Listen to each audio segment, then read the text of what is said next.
Yes गाय so सगळ्यांचं स्वागत आहे. Welcome everyone. आपण घेणार आहोत तुमच्या नागरिक शास्त्राचा एक धडा आहे. त्या धड्याचं म्हणजे पहिला धडा सुरुवात करतो आपण. त्या धड्याचं नाव आहे संसदीय शासन पद्धतीची ओळख. Introduction to parliamentary system. Introduction to parliamentary system. So let's see. मला थोडा तुम्हाला सायमल्टेनियसला धडा घ्यावा लागणार आहे because we have lack of time and we have lack of काय म्हणतो त्याला स्टुडंट्स ऑल्सो. ओके, थोडं स्ट्रेंथ वगैरे सगळं पाहावं लागतं आपल्याला. चला लक्ष द्या. तर भारताच्या संविधानामध्ये कशा प्रकारची शासन यंत्रणा असो अथवा शासन पद्धती नमूद केली आहे याचा अभ्यास आपण या पाठामध्ये करणार आहोत. तर काही प्रश्न तर आपल्याला पडले असतील, जसं संसदीय शासन पद्धती म्हणजे काय. हितेश बेटा please mute your sound. Hitesh. हा. त्याचबरोबर भारताचे प्रधानमंत्री आहेत, पण अमेरिकेमध्ये प्रधानमंत्री आहेत का? नाहीये. अमेरिकेमध्ये राष्ट्राध्यक्ष असतात. संसदीय शासन पद्धती आणि अध्यक्षीय शासन पद्धती यामध्ये काय फरक आपल्याला पाहायला मिळतो? यात काय फरक आहे? ठीक आहे. Let's see, guys. The questions. What are the questions? In this chapter, we will learn the machinery or the system of government as given in the Indian Constitution. Hmm. Ravindra Bari आलेला आहे. So we have some questions. So what are the questions, guys? What are the questions? Let's see here. Questions are: what is the parliamentary system of government? In India, we have prime minister, but there is no prime minister in United States of America. And what is the difference between parliamentary system and presidential system of government? काय आहे बघा दोघांमध्ये फरक. I explain you guys, don't worry. खूप interesting chapter आहे. फक्त थोडं तुम्हाला जर राजकारण आवडत असेल किंवा ही सिस्टम किंवा हे आवडत असेल तुम्हाला पटकन कळेल. तर वर उल्लेखलेल्या काही प्रश्नांमधून आपल्याला असे लक्षात येईल की प्रत्येक देशातील शासन पद्धतीचे स्वरूप वेगवेगळे असते. विविध प्रकारच्या शासन पद्धतींचे स्वरूप समजावून घेण्यापूर्वी आपण शासन संस्थेच्या प्रमुख शाखांची थोडक्यात माहिती घेणार आहोत. Getting guys? So these questions would lead us to conclude that every country has a different form of government. Before we go ahead to understand different types of government system, let us get information about main branches of government. कोणकोणत्या गव्हर्नमेंटच्या main branches असतात बघा इथे. बघा, तर कोणकोणते असतात, तर काही महत्वाच्या भाग असतात कोणकोणते असतात बघा या ठिकाणी. तर कायदेमंडळ कायद्यांच्या निर्मितीचे कार्य करते. कायदेमंडळ या कायद्यांची प्रत्यक्ष अंमलबजावणी करते. कार्यकारी मंडळ सॉरी कायदेमंडळ कार्यकारी मंडळ. न्यायमंडळ न्याय देण्याचे कार्य करते. अशा तिन्ही शाखांचे कार्य, त्यांचे अधिकार क्षेत्र व त्यांच्यातील मर्यादा, तीनही शाखांचे परस्परांमधील संबंध संविधान ठरवते. हे संबंध कशा प्रकारचे असते यावरून शासन पद्धतीचे प्रकार आहेत. किती प्रकार आहेत? दोन प्रकार आहेत. संसदीय शासन पद्धती आणि अध्यक्षीय शासन पद्धती. मी वाचतो मग तुम्हाला छानपैकी रिपीट करून सांगतो आणि एक्सप्लेन करतो. Don't worry guys. The function of legislature is to make laws. The executive implements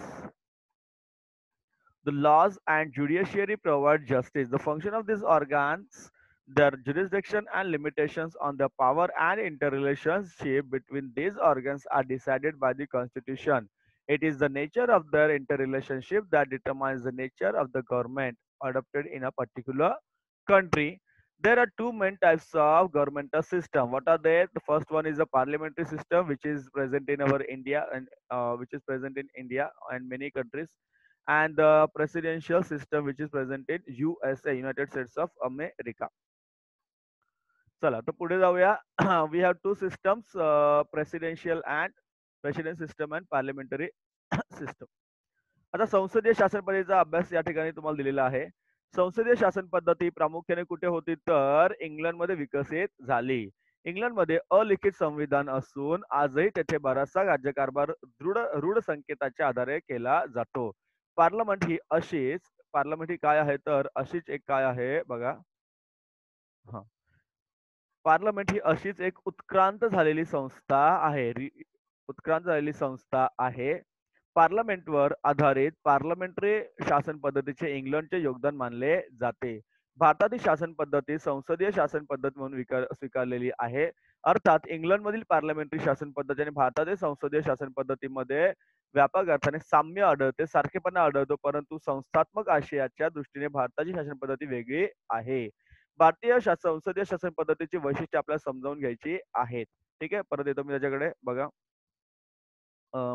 खूप छान धडा आहे तुमचा पण थोडंसं जरा म्हणतात ना समजून जास्त तुम्हाला सांगावं लागणार आहे, कारण हे थोडं आउट ऑफ द विषय असतो आपला. The parliamentary system of government developed primarily in England England in the sorry, the English Constitution is an unwritten constitution. The governance is carried out in accordance with traditions and customs and conventions. The British Parliament is an institution. It is an institution that has evolved over a period of time. The parliamentary system of government having its root in parliament is considered as contribution of England. India has adopted this parliamentary system. We can see some broad similarities in the parliamentary system of England and parliamentary system of India. But when looked in at an institutional level, the Indian parliamentary system is different in its content. Let us understand some characteristic of Indian parliamentary system of the government of India. काय काय characteristic आहेत बघा. I'm repeating guys. थोडंसं repeat म्हणजे सांगतो. पहिलं काय बघा तर संसदीय शासन पद्धती ही राज्य कारभाराची एक पद्धत आहे. केंद्रीय शासन यंत्रणेच्या कायदेमंडळाला संसद असे म्हटले जातं. त्याच्यामध्ये असतात राष्ट्रपती, लोकसभा, राज्यसभा या तिघांना मिळून काय तयार होत असते? संसद तयार होत असते. हे तुम्हाला मगाशी मी सांगितलेलं आहे. So what are the characteristic guys? Let us say the parliamentary system is a system of governance. The legislature of the central government is known as parliament. The Indian parliament is composed of किसका किसका composition है इसमें? So it is the composition of president Lok Sabha and Rajya Sabha. President Lok Sabha and Rajya Sabha हे तुम्हाला आधी सांगितलं, परत सांगायची गरज नाही. आता जे संसदेमध्ये लोकसभेतील प्रतिनिधी जनतेकडून थेटपणे निवडले जातात. या सभागृहातील सदस्यांची संख्या कशी असते? निश्चित असते. कशी असते? निश्चित असे ठरलेली असते. Getting guys? So members of the Lok Sabha are directly elected by the people. The number of members of the house are fixed. चला पुढे जाऊया. Sorry guys. चला. तर आपण त्यांना म्हणतो खासदार म्हणतो, ते आपण प्रत्यक्ष निवडलेले असतात. लोकसभेच्या ज्या निवडणुका असतात ठराविक मुदतीनंतर होत असतात. या निवडणुका सर्व राजकीय पक्ष लढवतात.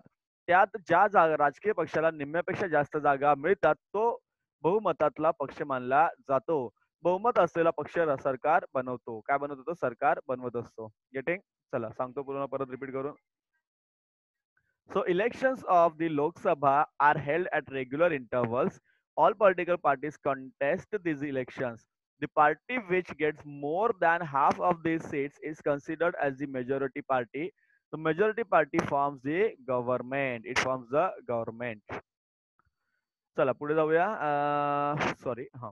तर काही वेळेला काय होतं बघा, कधी कधी काय होतं की काही वेळेस कोणत्याही पक्षाला एका पक्षाला स्पष्ट बहुमत मिळत नाही. अशा वेळी काही पक्ष एकत्र येऊन आपले बहुमत सिद्ध करतात. त्यांना सरकार स्थापन करता येते.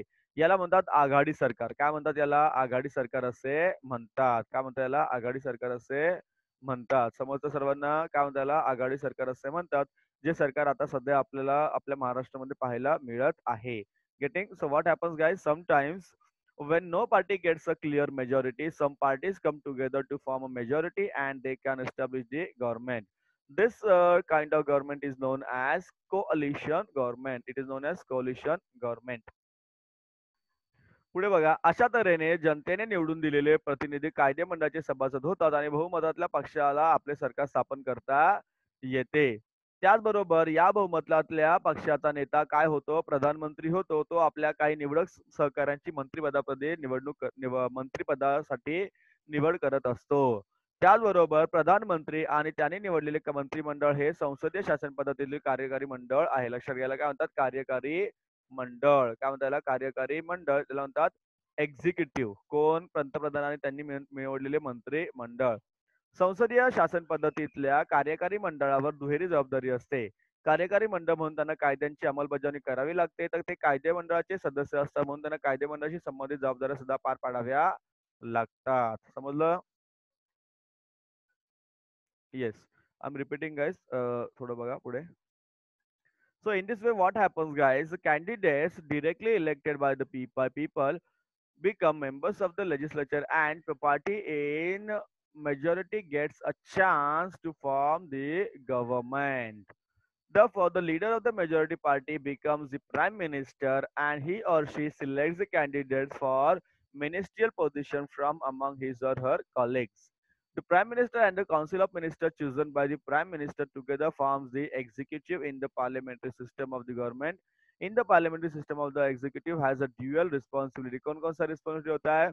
As an executive, they have to implement laws.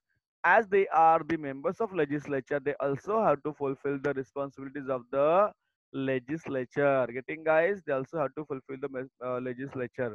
समजतं सगळ्यांना? चला पुढे जाऊया.